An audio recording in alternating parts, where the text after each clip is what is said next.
Yo, what is going on, guys? And welcome back to another episode of the Suit Up Geek Fix podcast. Man, we are on week 3 of the Falcon and the Winter Soldier, and you guys already know what's up. 3 of us like it, and one's very lukewarm. I really think that's changing this week for the better of it all. But guys, I gotta say before we really get into this has got to be one of my favorite episodes from this season. I know that's not really saying much when the whole season's 6 episodes, but man, was it a hell of a good episode between the action, the choreography, the storyline, everything. But you know what? I feel like there's still something within this series that I still haven't completely felt, I'm just going to say right about, and I want to see what you guys and your opinions are, especially after this episode, and that's the Flag Smashers.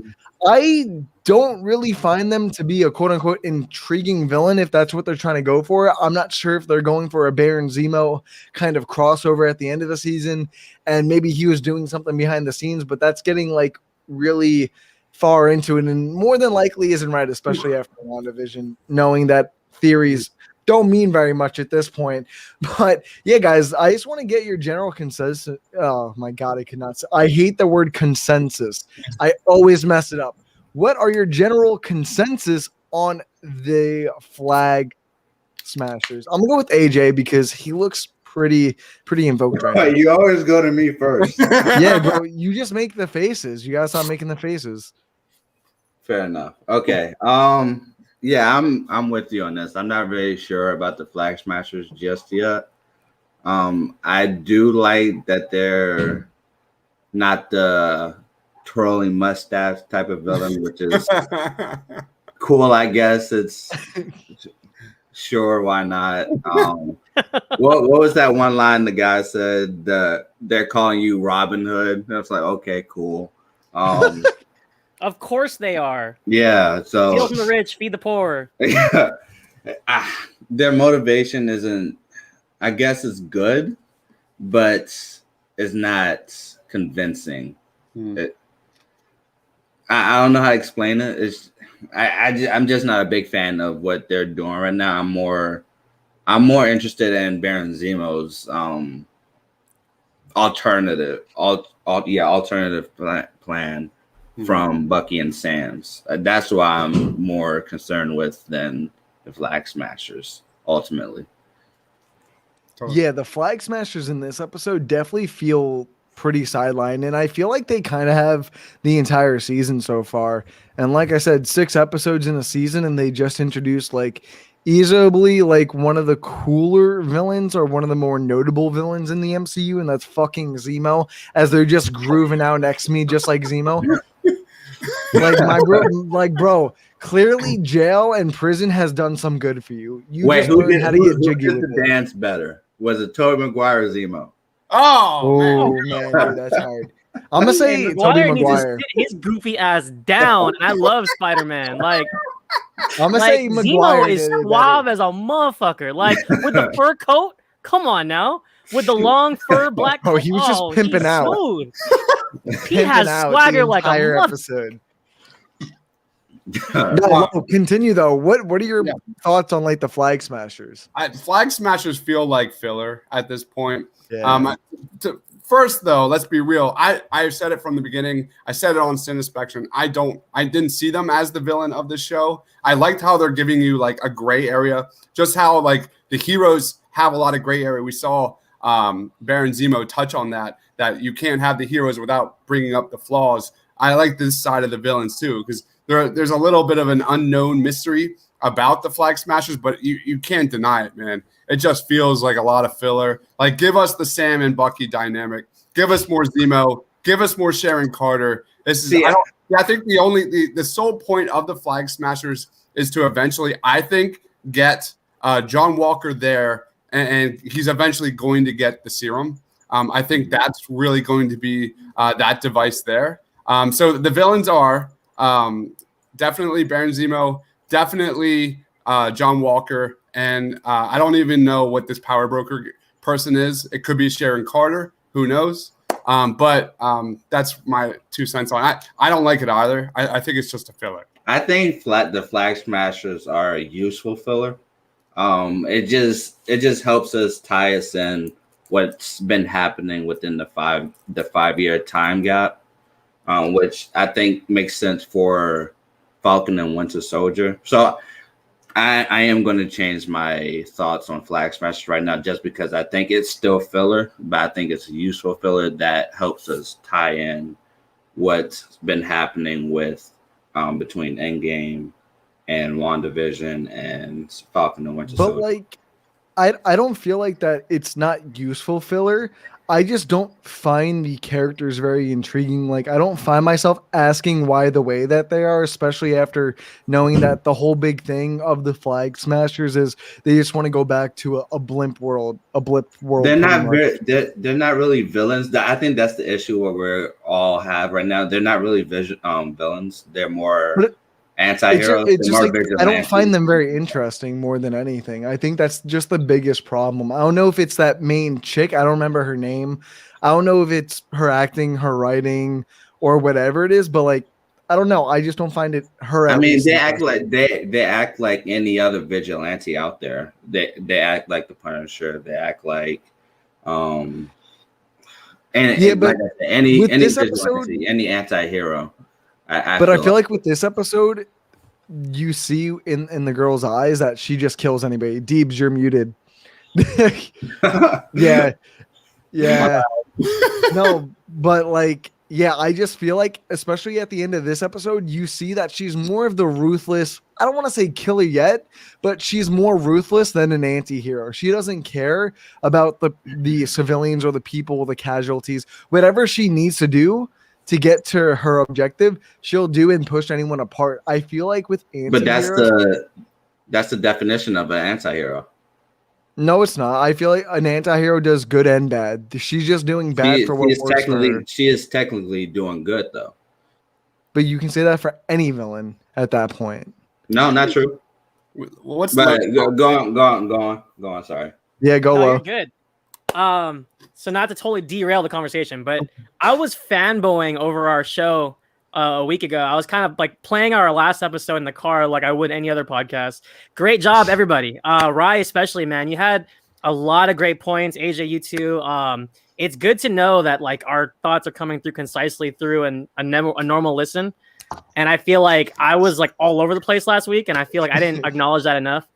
But going back to that last episode, the reason why I brought it up, that was one of my issues last week. And I just felt like it's showing itself more now because Carly, I think, would have been interesting on her own. If she had the serum on her own, and maybe she didn't even get unmasked until this episode, and we had more focus on Zemo last episode, and we had kind of split the narrative between the two, I think that would have been really interesting versus an entire group of network of them working for each other, working for the people, because it's a good concept, but it like AJ mentioned this last week, it feels generic. It feels typical. We've seen this before, and I actually mentioned this last week. She's playing the same exact character she did in Solo. I don't know if you guys remember that. In Solo, a Star Wars story, she was a freedom fighter with a group of bad guys behind her, like fighting for the people that can't fight for themselves, and it just felt like a carbon copy of that. And that's my issue with it. And I think it would have been interesting if she was by herself, if she had the serum to herself and she had her own schemes. I think that would have been really fun. And it would have been like two villains playing off each other, because I liked that this episode Zemo stuck to his guns. He does not want super soldiers in the world. And that's what I thought was interesting. I totally forgot how much he didn't want people like Bucky in the world. So I like that he stuck to his guns here, and it's going to be interesting to see them play off each other. What I think, going off the point of you saying that Carly should have been the only one with the super soldier serum, I have to disagree with that because of Civil War. One of my criticisms with Civil War was with Zemo killing all of the five people with the soldier serum. The Winter Soldiers, Yeah, I wish that we could have seen a lot more of them. And I think they're doing that with Falcon and Winter Soldier. I think that Kevin Feige understood that one criticism, and he wanted to have it in Falcon and Winter Soldier because it makes sense with Bucky's background, Zemo's background, and the history of the Shield as a whole. So I think that having an army of super soldiers makes sense for the series, at least. Oh yeah, definitely. I think it makes sense, but with the 6-episode season order, I don't think it gives them enough time to, I don't want to say completely flesh out the Flag Smashers, but give us like some more background. I definitely would have enjoyed a filler episode of seeing Carly's journey, at least to help give us that perspective on where she started, her beliefs, what caused her to probably change beliefs. Hell, I even would have liked to see what she was like when the snap happened, because that might have been the thing to switch it. We got a little bit of that within this episode. Remember, she was talking to the one guy saying, "What do you want? What would you be if the blimp didn't happen? If all of that?" I understand that you want more explored. I get what you're saying too. Hey, Rye, one of those. Can I make a comparison? Yeah. You know what would have been cool? Like, not to. I always refer to other things because my mind's stupid. But same. I do the same. like how cool would it have been? Like, kind of like Terminator, where we see like glimpses of the Resistance in the future. We don't see a lot, but we see enough to understand the Resistance in Terminator. And I think that would have been kind of cool, like seeing what the Flag Smashers look like in the blip, even like 3 or 4 minutes, just exposition, of course, but it would be really interesting to see more about Carly versus she's crying over someone's bed and we don't know who it is. She's just crying. She's helping people, but like there's not much depth to what they're showing. It's hard for us to connect with her. Yeah. How I view Carly and the Flag Smashers is the same way I viewed the Martez sisters in season 7 of the Clone Wars. You know, the Martez sisters, they were pretty one note, and their entire premise was to eventually get Ahsoka to Bo-Katan. Like that was really the device. And I see the same thing happening here.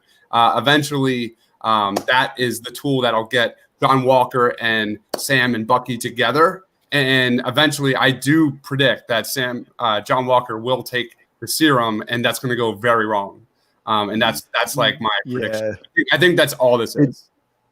Yeah, it's definitely leading up to that. And more on the super soldier serum stuff, there's a nice little, I don't want to say nod, but little thing to help really grasp the idea of what the serum really does to a person. Because when we see the way the serum affects Steve Rogers, is the serum is supposed to amplify whatever you have inside of you. And with Steve, he got stronger, and other people, they just became more evil. But in this episode, we have an explanation finally of why Carly and the rest of the Flag Smashers are neither jacked or just like super villainous and evil. And I know it's a little subtle and not really something they needed to explain, but I appreciate it how the doctor, now that took on Zola's research from Hydra, found a way to make the serum kind of work in a way where it doesn't make you super bulky and it doesn't affect your emotions, and it kind of just makes you stronger. So I like that, because that actually wasn't an idea that I originally thought of, like, oh, why wasn't she super bulky, and why isn't she like super evil and dingy like you saw in the Civil War movie? All the Winter Soldiers, dude, they're just super broody, super muscular, and like, dude, they're fucking icicle face, like they show no expression. And you see that they're very different, and they're a very different case of the Winter Soldier or super soldier serum, which I do appreciate that they go a little bit more into context with on this. Awesome. I don't know if because I was really mean last week. And you guys think I hate this show, but I rewatched it leading up to today, and I gotta admit that moment where Bucky's like, "Hey, are you okay? Can I help you?" And then the next shot, we see him flying out of the truck. That was pretty funny. Just want to say I enjoyed that.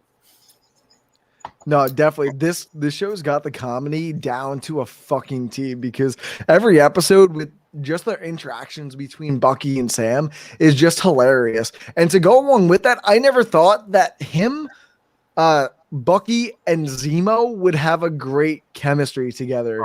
Sam, Bucky, and Zemo. I don't know, Lo, why are you making that face? I'm really confused. No, I'm reading Geekly Yeah, Goods. that's I'm just like, is it something I'm saying? That's an interesting thought. I thought Luke Cage had his own powers. Luke Cage is separate from the super soldier serum, and it's a different serum. He's a different experiment. Yeah, right? I think it's this. Okay. It's totally. I think. Okay, I was connected. gonna say because his impenetrable skin is totally different. Yeah. Yeah, he's got that like, has a whole nothing to different do with set. Captain America or Hulk or anybody else.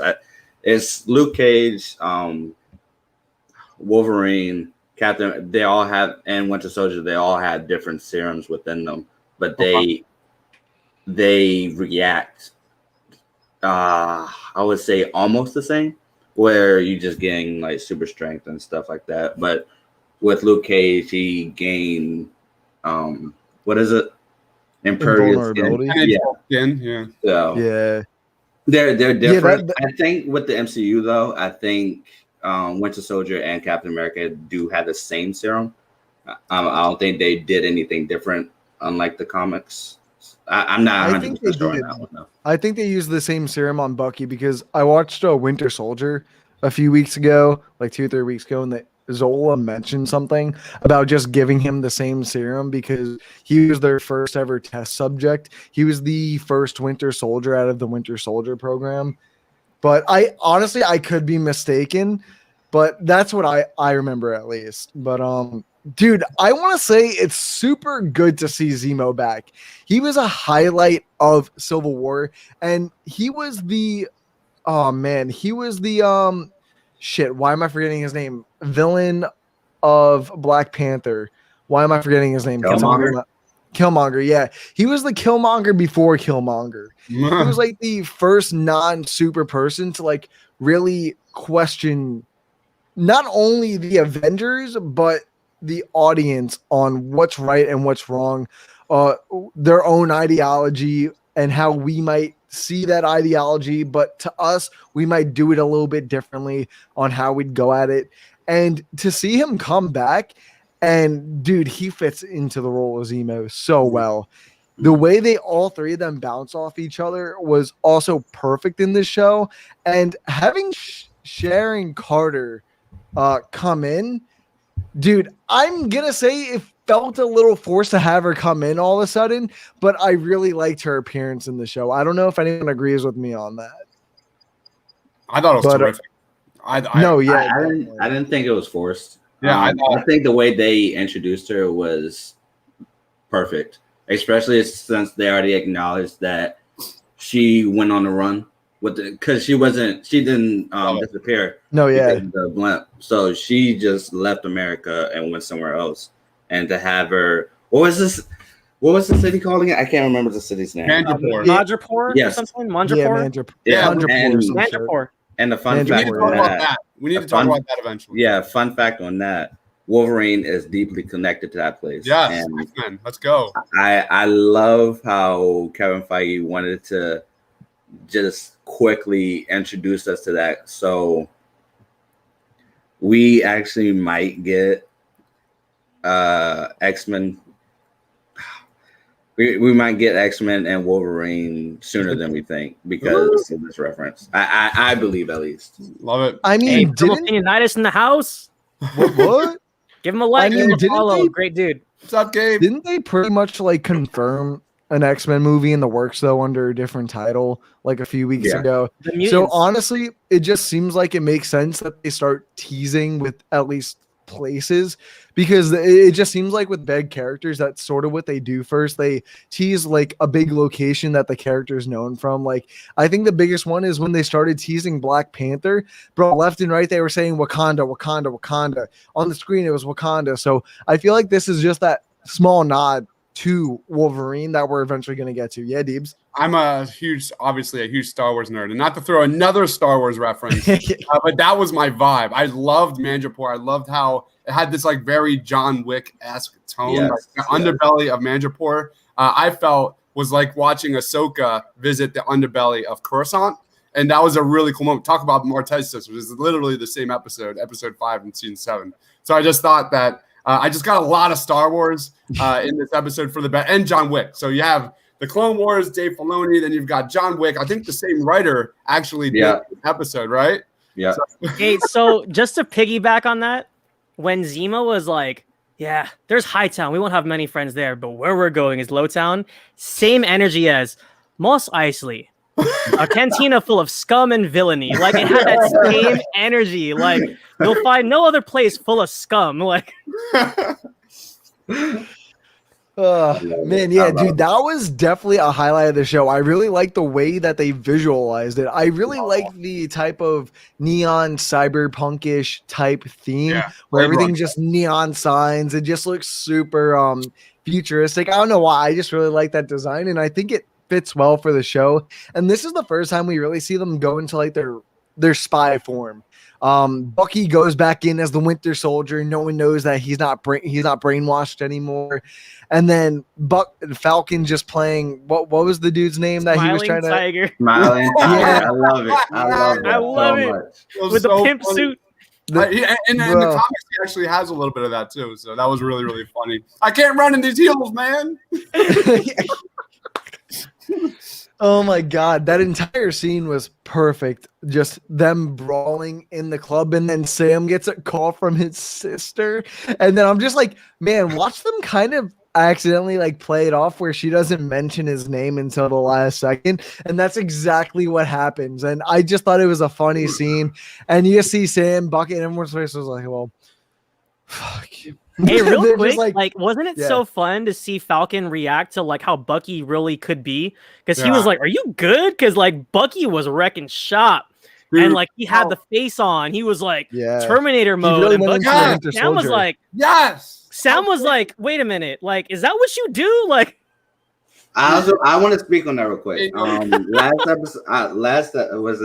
Last episode. People had a lot of criticisms that Bucky wasn't like the same badass he was in Winter Soldier. Or I was one of them. Yeah. The reason why I believe that is because he still had those 3 rules. Now he just threw those rules out the window, except for the no killing part. So he was still handicapped within that episode. So it made sense to me that he wasn't able to go all out during that specific episode. But to see him like full Winter Soldier, well, I wouldn't say full Winter Soldier, but to see him go Winter Soldier, it was a badass moment. How great does it feel when you hear that screeching score and you see him just wreak havoc on those, like, I guess, I don't know, like thugs or whatever you want to call them in that bar? That was awesome, man. I love that score. That is one of my favorite scores, period. Winter Soldier score. Every time you hear that screech, you know, some badass is about to go down. And you hear bones crunch, like, yeah. I also like a recycled car joke. I just wanted to speak on that one from Gabe. I love that moment. It's the opposite. I just love how Buggy was like, nope. We'll get to it later, but there was only one part where I was like, okay, that's too much. But we'll get to that later. Okay.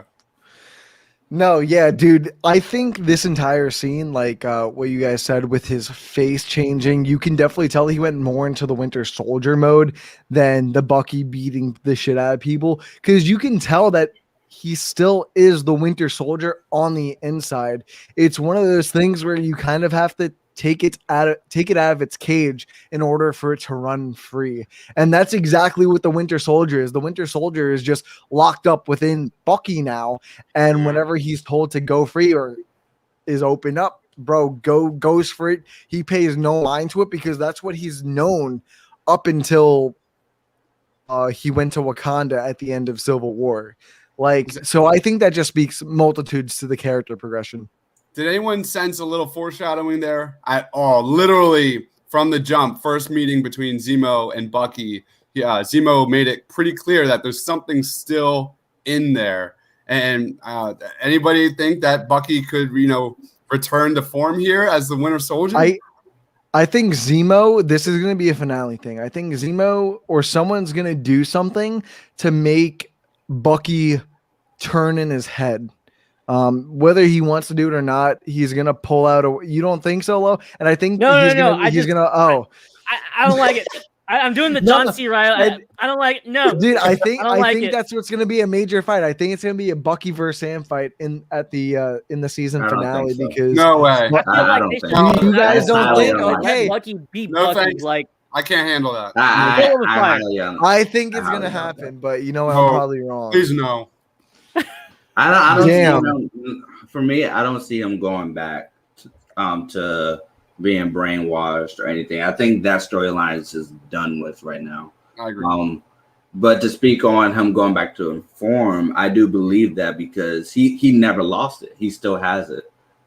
You can never go back to you can go back to what you used to, but you can for me, I don't think you can ever fully change to a person that just completely erases your history.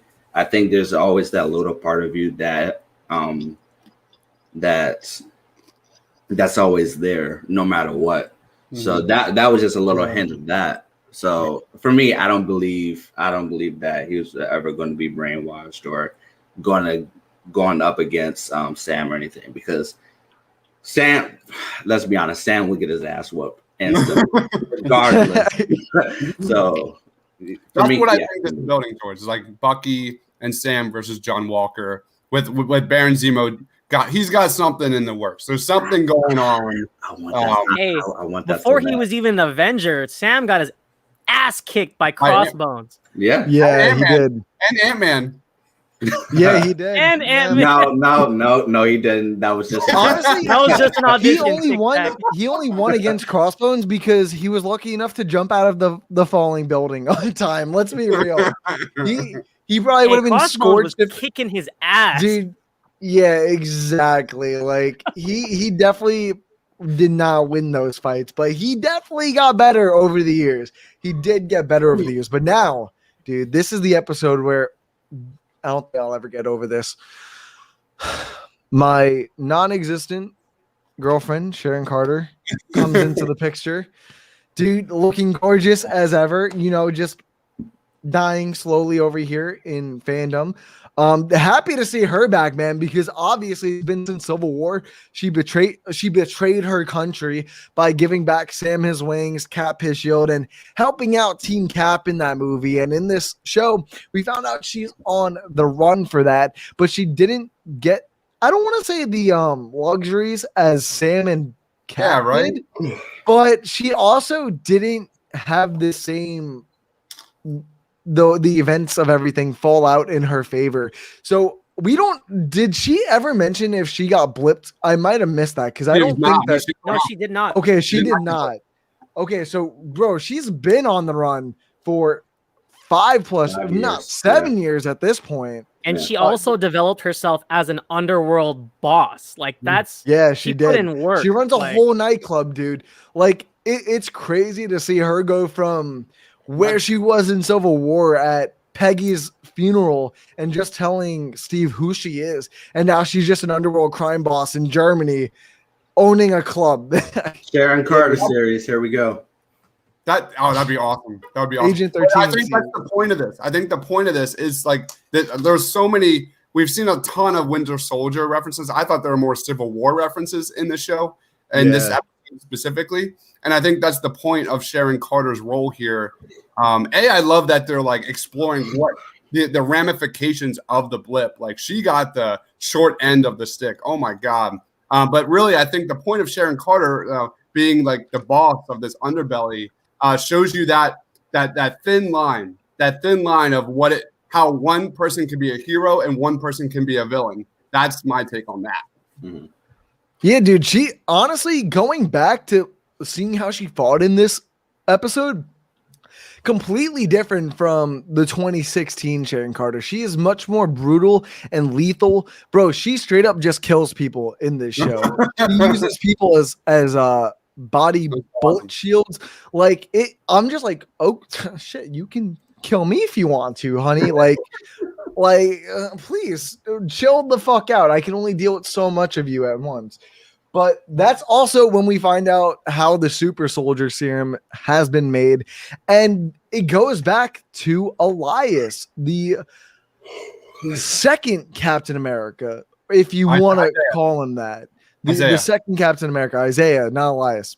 I don't know why I said Elias, but Isaiah. Yeah, dude. What do we think Isaiah? I think Isaiah is going to play a bigger role in the grand scope of things past this season. I hope so. It really seems like they're building on that. But I want to get your opinions, guys, on Isaiah as a whole. We found out that he is the main conduit for being able to create more super soldiers in the show. They took his blood, found small traces of the serum, and somehow separated the serum from the blood and created more doses. But yeah, guys, back to the question. What are your opinions on Isaiah? Let's just go straight to you, Deebs. I love it. I think he's one of the most interesting characters in this series. We talked about this last week, how he was really, I think, one of the biggest standouts in episode 2. So if he's got more of a role in terms of what it means to be a super soldier in the serum, I'm all for it, man. I love I love this whole concept. It's grounding this series to a level that we saw similar to the Winter Soldier. It's got so many heavy adult themes, so many things that really kind of make you hesitant to who to trust, who to believe. I think that's like my biggest take here is that it's showing really the true consequences of what happened after the blip. All the shitty people like Director Hayward, like all of these terrible people that came in control of everything from I don't know, you name it, sword to who. It's all a mess. It's all a hot mess, and that's it's been going on from the beginning with Isaiah Bradley, and I think is his last name Bradley? I think it's Bradley. Yeah. Until now. Bradley. So, and I think that like the biggest take with that is Zemo's comment where he said like we don't talk enough about the flaws, and I think that's where this is leading. Like you have all these like superheroes and all that, but how did we get there? And I love that idea. So I'm all for it. Yeah, I definitely think Isaiah's story is going to be a big part of that divide right there. But let's just go right to you, man. So watching last week, like live at 2 a.m, I'll admit, I lit that episode of flame. I was like, I don't like it. This is crap. And then Isaiah Bradley put out the fire. That was the most interesting part aside from the therapy session of last week. And I know I rated it really low. Oh shit, 6.5, come kill me. But what they did with that character was really interesting, and it also kind of portrayed our government rather accurately, because I feel like that is something they would do. They would sweep a black super soldier under the rug, and the fact that he lived, like AJ was touching on, in Baltimore, I think that spoke volumes. And also the way that the police were acting towards Sam, I think spoke volumes. And I really appreciate the bravery that this show is taking, because this show, if you really like break it down, like people want to talk shit about the MCU all day, it's really like anti-government this episode, like this whole series. Like John Walker is supposed to be representing the government's ideal Cap, and he gives two shits about what he's doing or who he's effing up unless he gets the job done. And I liked that Wyatt Russell, he didn't have a lot of screen time this week, but I liked that we got to see that side of him that wants to do the job, but he doesn't care how it's done. Mm-hmm. And I think that's what makes him not our Cap versus Sam and Steve Rogers. So. No, yeah, definitely Loretto. And what about you, AJ? What are your opinions on everything? Elias and all that. Elijah or Isaiah. Yeah. Dude, Isaiah. It's one of those fucking days. It's one of those days. Yeah, for me, I think I did touch on this a little bit on episode 2. I do believe that we're going to get a lot more of Isaiah in the future, whether it's near the end of this episode or just in general within the MCU.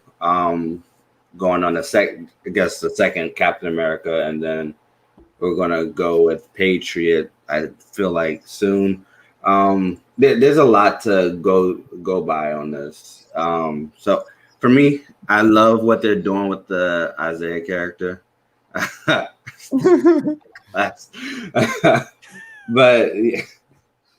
yeah, I love what they're doing with the Isaiah character. I hope they do a lot more with him. So I think we mentioned this last week. This show is confirmed to have a second season, right?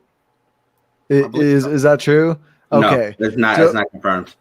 Oh, I looked it up earlier. It's not confirmed. It's damn. Okay, that's what I thought. They talked about it a little bit with Kevin Feige, and he said he didn't confirm that at all. No. So what I'm just going off of a guess here.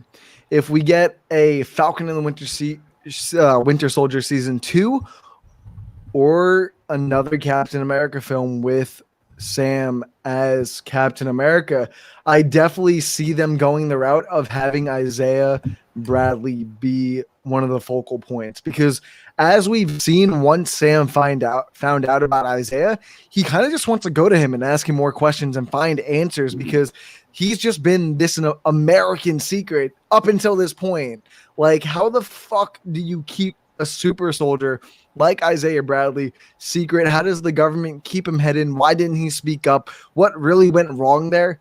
And honestly, I think I see that working as a Captain America film for Sam, and I really do hope that's where the show's going, because with 3 episodes, we're not wrapping a lot of this stuff up within this season. But that leads on to my next thing, guys, is where do we think Zemo is going to be going after this? Because I don't see my man being locked up after this season. I don't know if he's going to pull like a magic hat trick and disappear and go live his life, but I definitely don't think this is the end of the Zemo that we know and love in the season. But you know what? I'm going to go to low because I want to switch it up, and he seems lost. Well, can I just say, I'm not saying Zemo had a lot to do with it, but I was really floored with this episode. I was a little bit disappointed last week, but I was pleasantly surprised this week. Daniel Bruhl was on top of his game. I had like Silence of the Lambs vibes when Bucky was talking to Daniel Bruhl, but I'm so glad that he didn't stay locked up. That was really fun that they got him out, and it was really fun that he kept playing on real shit. I usually don't cuss in this stuff, but when he mentioned, like, did you guys even go to the Sokovia Memorial? Bet not. I thought that was a nice jab at them, like how much that the Avengers don't really care about the destruction they cause, because that's something that never gets touched on unless it's Civil War or up until now. And I thought that was a good point for Zemo to kind of rub their faces in it. Like, you guys don't care. Like, you guys are tearing up my city that doesn't exist anymore, my country that doesn't exist anymore, and you guys don't care. So I thought that was interesting. And where we take Zemo from here, I honestly don't know, but I can see a route for him to be in a feature film.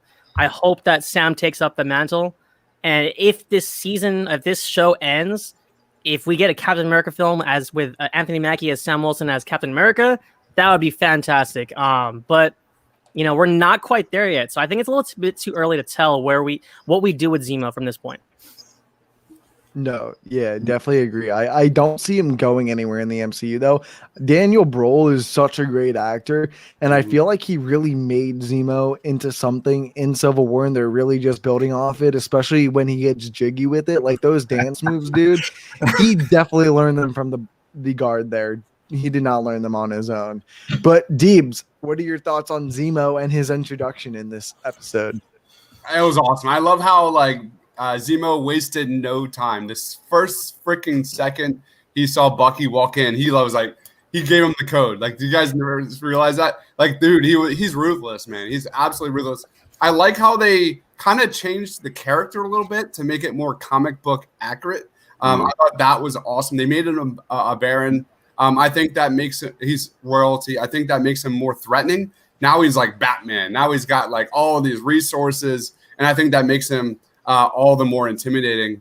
I don't know where it's going. My guess would be, what is his MO? He clearly wants to eliminate all the super soldiers. What if he's working with the Wakandans and he wants to figure out a way to no, wait, that's Bucky's role. All right, my idea with Bucky is secretly working with the Wakandans and trying to get restitution for King T'Challa and his death with Zemo.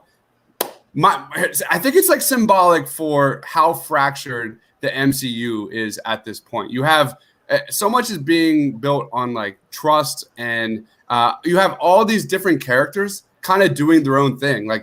Sam had no idea that Bucky got Zemo out of jail And I think that Zemo's going to capitalize on that.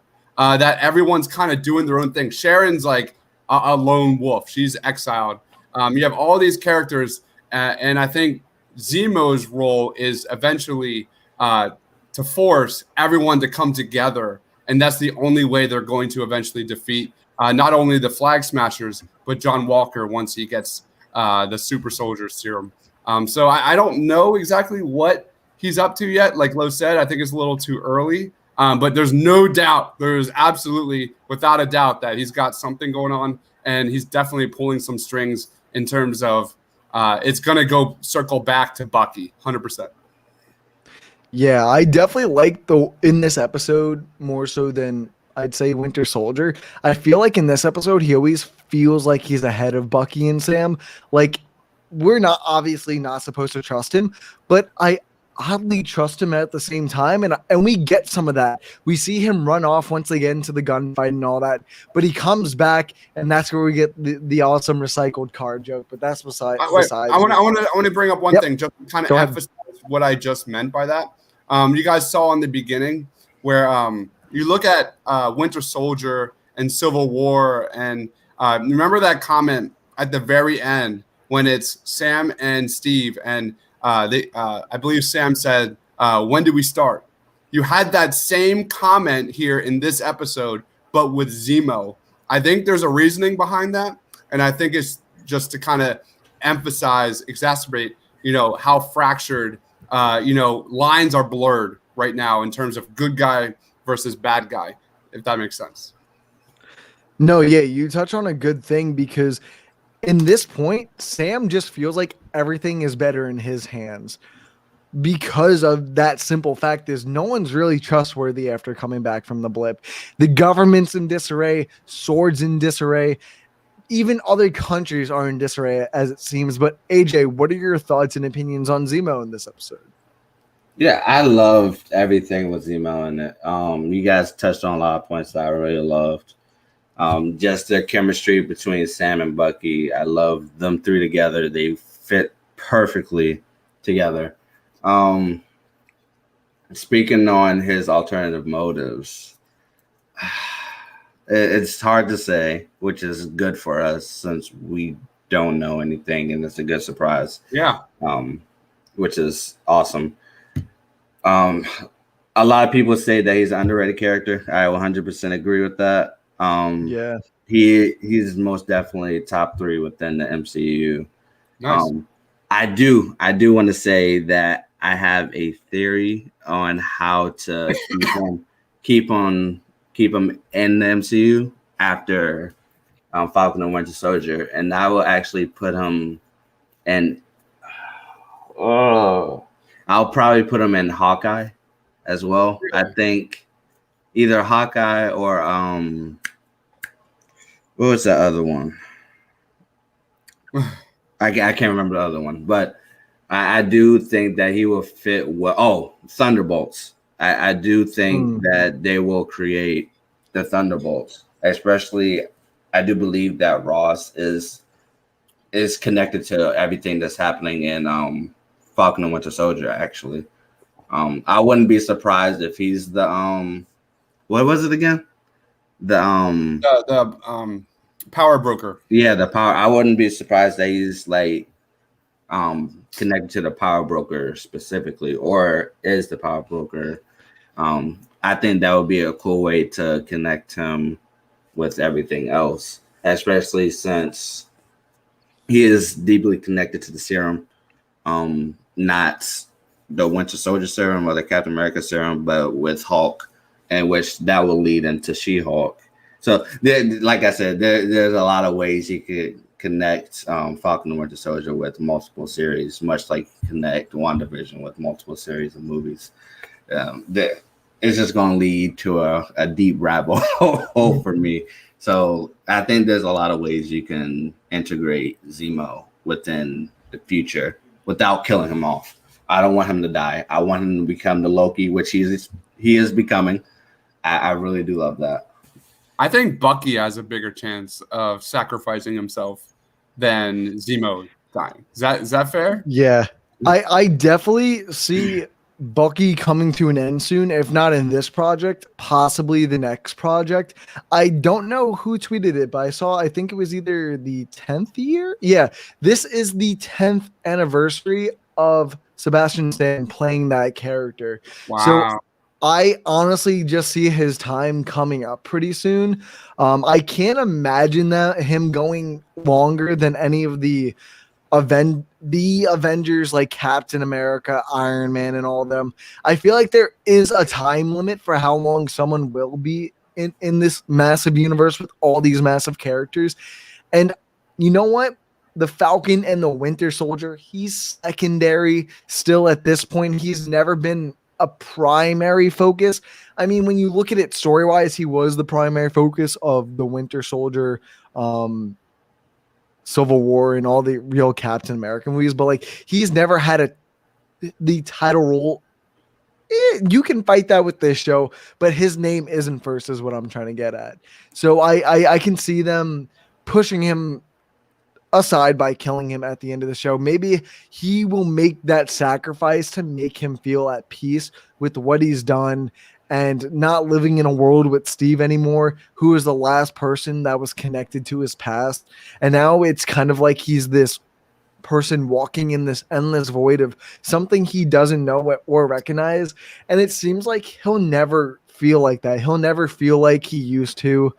And I think it's going to be kind of melancholy-esque at the end of the season, but I could also be wrong. That's just me, though. I feel like a lot of this show is about embracing Cap's legacy and moving on from it, and Sam accepting his destiny and his responsibility. And I think a part of that is Bucky. Bucky is a major part of that legacy. So I feel like, not saying it, but I definitely getting those vibes that they're building up this amazing chemistry between Sam and Bucky, and then Bucky's going to make some sort of ultimate sacrifice for Sam, and that's kind of like maybe the final straw that makes Sam take up the mantle. Who knows? And to add on to that, yeah, that's actually what I was going to kind of say, Deebs, is we see throughout the show right now, Bucky is mad that Sam gave up the shield. So I feel like throughout the show that once he gives up his life, the thing that makes him Captain America, Sam, is he's not only taking the shield for Steve at that point, but he's taking it for Bucky at the same time, because the shield didn't only mean something to everyone and Steve, but it also meant something really deep and rooted within Bucky. And I feel like that's a great way to not only honor Steve, but also Bucky at the same time. Two friends and comrades that fought back to back, and to have Sam pick up the shield to kind of show that they're both with him and to fight for them continuing, I think is pretty beautiful. So how about this? We've had Don Cheadle, War Machine, say, like, why the hell did you not take the shield? We've had Bucky say the same thing. We've had Sharon say the same thing. Man, everyone's just piling it on to say that's why I love this show so much. Like, I love that dynamic that, like, there's just this immense amount of pressure, this giant shadow, these giant shoes for Sam to fill. And I think I do think it's going to happen. I'm very confident that eventually episode 5, episode 6, he's going to pick up the shield. But it's awesome. I enjoy this. You know, to your point, Rye, Bucky literally says it. I don't know the line verbatim, but he says that shield meant a lot to me, more or less. Like, he says it in that episode. Yeah, he said it when they were just like chilling and having that like those just random out of nowhere conversations, and they just drop that bomb on you and shit like that. I have it. Steve believed in you. He gave you that shield for a reason. That shield is everything he stood for. That is his legacy. He gave you that shield, and you threw it away like it was nothing. So maybe if he was wrong about you, and maybe if it was wrong about you, then maybe he was wrong about me. That is like one of my favorite. That was from the first episode, I'm pretty sure, right? No, but this week, Dibes, he also mentioned, like, it mattered to him, because I think Zemo was saying how he was ranting about how symbols don't matter, and Sam said something, and then Bucky was like, that shield meant something to me, like something really small like that. Like, love it. Yeah, I can definitely see that going down that route. But I do want to touch on something that I'm really glad that they decided to throw in at the last second, because I think it shows a lot of progress for where Bucky was at Civil War to where Bucky is now. Or I would say at the end of Infinity War, you could really say. But this takes place what, 6 months after the blip, right? 7 months, something like that. So yeah, up until this point, he was in Wakanda for a good amount of time. After they fled the country, Cap and Sam, they gave Bucky up to Wakanda to help them kind of reconfigure his mind and all that. And we saw in the Black Panther post-credit scene, that's where he becomes the White Wolf. And they even hinted or name drop it in this episode or last episode. And I feel like it's just a big place to tell the story of how far Bucky has come from Hydra to becoming this hero, certainly. And this kind of pissed me off with seeing how people kept calling the character Ayo Okoye. Like, people kept mixing up the actresses. I'm like, bro, they look nothing alike. I'm like, oh man, they brought back I didn't know her name at the time, but I'm like, oh man, they brought back the other chick from Civil War, because if you guys remember, she was the other bodyguard for T'Challa. Moved or you in will Civil be War. moved. Yeah, move or you will be moved. She said that. And I loved how, Black like, Widow. at the time, Chaco was like, as much as I'd like to see that, I love that. let's Yeah. proceed with our mission. So that Relax. was the big cliffhanger of the episode. And she asked, we want Zemo. And I think next episode is just going to be even bigger than this one. We've got the Wakandan guards. We don't know how big the scope of looking for Zemo in Wakanda is, because let's not forget, Zemo killed their king, bro. He still has to face their wrath for killing King T'Chaka. I don't know why I kept reversing the words, but you get my point. King T'Chaka, live on, man. But then we've also got that Bucky filler to fill in there too. So I feel like next episode is going to be a Bucky-centric episode with Zemo from his past and him being controlled by Zemo, and then being fixed fixed to a certain extent, as far as you want to say. He got fixed from being the brainwashed super soldier known as the Winter Soldier. So I feel like there's going to be a lot of meaty stuff about what Bucky is truly feeling, his true emotions, not only towards Cap, his ultimate choice, because I'm sure Cap deciding to go back and stay there and live with Peggy and live out his life, I'm sure it hurt Bucky feeling like that he left him there.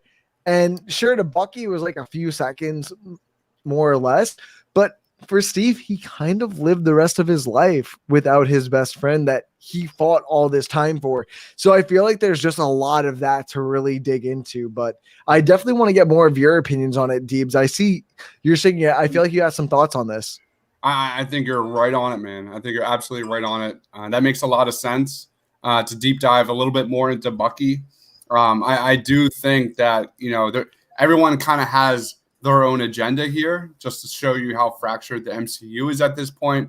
I think there's a strong chance that Bucky is working with the Wakandans, and I think he was the one that everyone here wants Zemo out of prison, so they can, take him down, execute him, Zemo. So I definitely think there's that. Man, I saw it coming when you saw like so many of the Wakanda references, Black Panther. They were definitely planting the seeds for this. So I wasn't like, aha, like I saw it a little bit. I loved it. I loved her character. My first thought though, like, holy shit balls, what if they name drop Chadwick Boseman? What if they name drop Black Panther within the next few weeks? That would be just an emotional gut punch to the stomach, man. I don't know if I could handle that emotionally right now.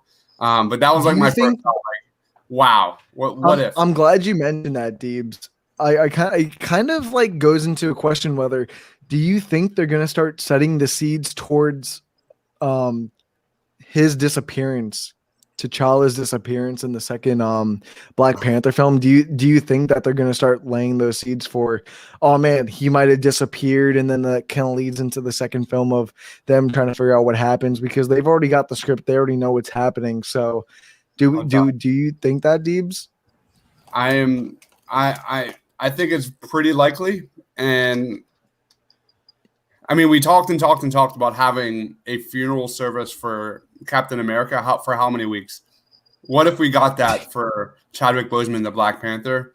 That would be just the most emotional moment. We have to be going live. We have to be going live if that's coming because just like always, man, just straight water works for me. But I definitely see that potentially. Yeah. AJ, what are your thoughts about the Wakandan army finally coming for Zemo now that he's out of jail? I love it. It makes sense. They had to have the revenge for King T'Chaka.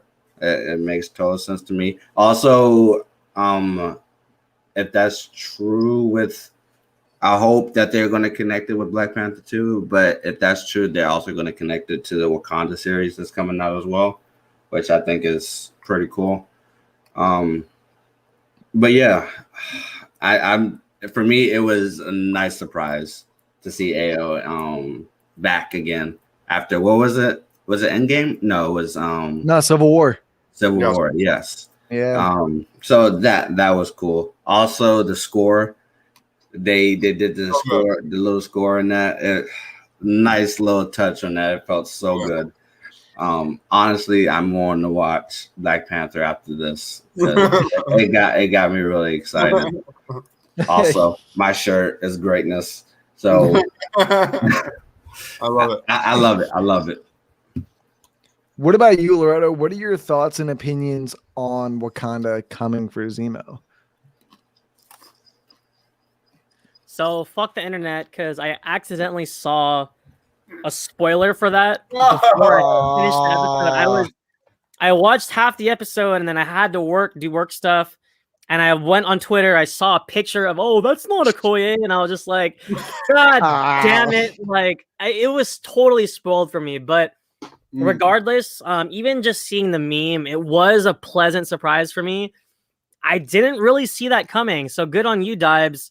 I was like, holy shit! Like, I didn't really see that happening. So the fact they're tying Wakanda to this is huge. It's monumental, and it also makes me wonder. It begs the question on how far along is Ryan Coogler on the script? Yeah. And will this lead into explaining what happens to T'Challa? Because they said they're not going to recast him. They obviously can't shoot Black Panther 2 without him.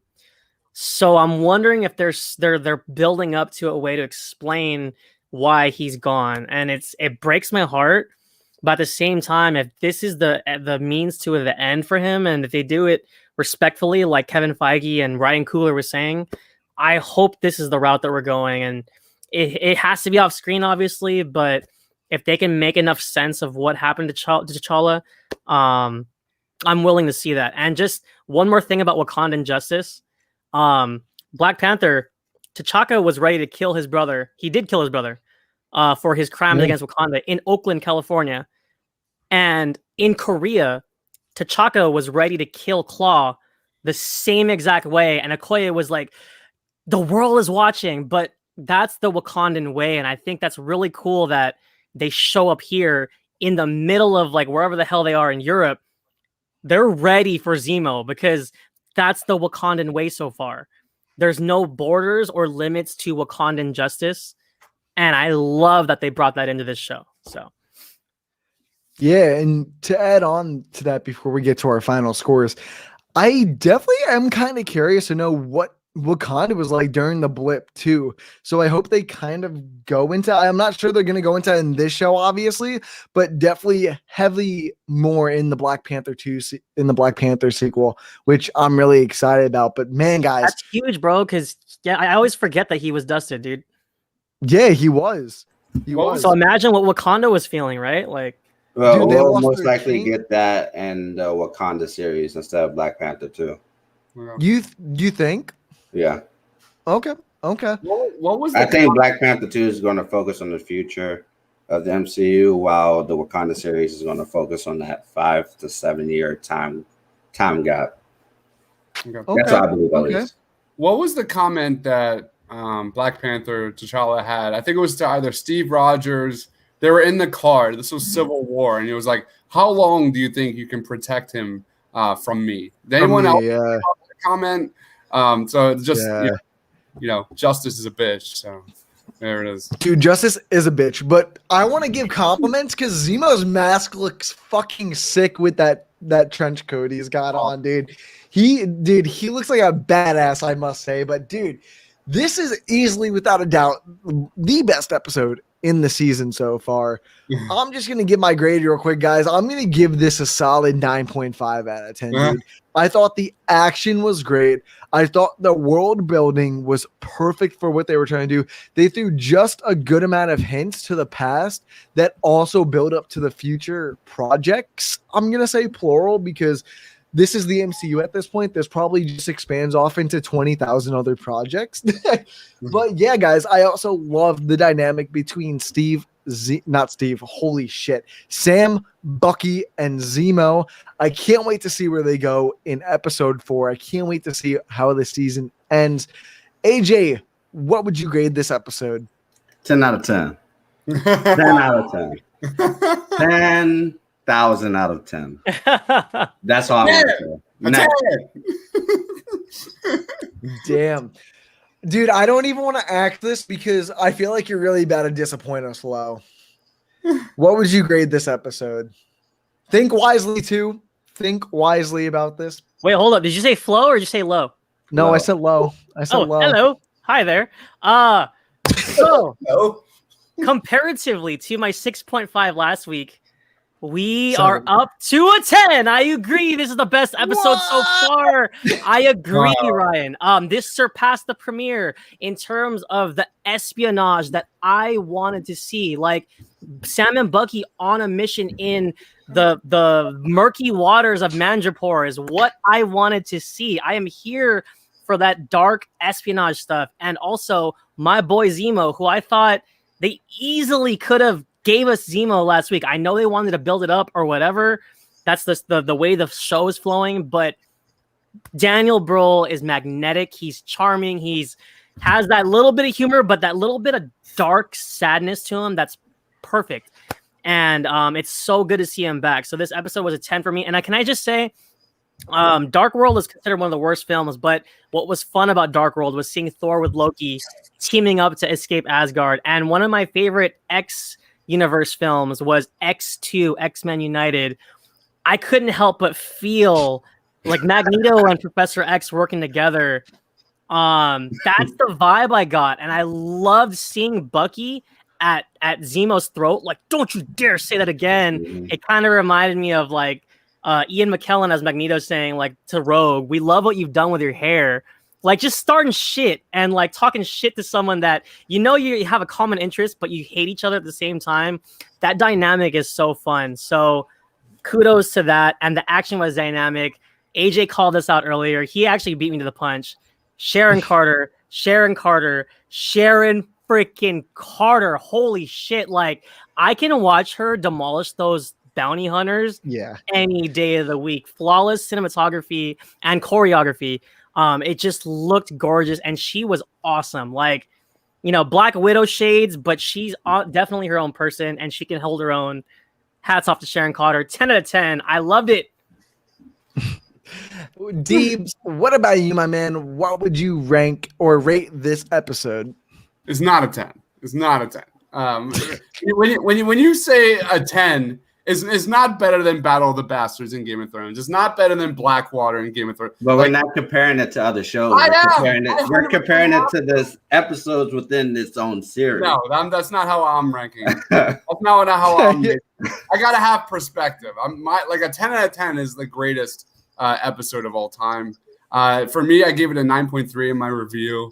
I don't hate me, man. I actually like last week's episode a little bit better. And I thought there was more character development. True.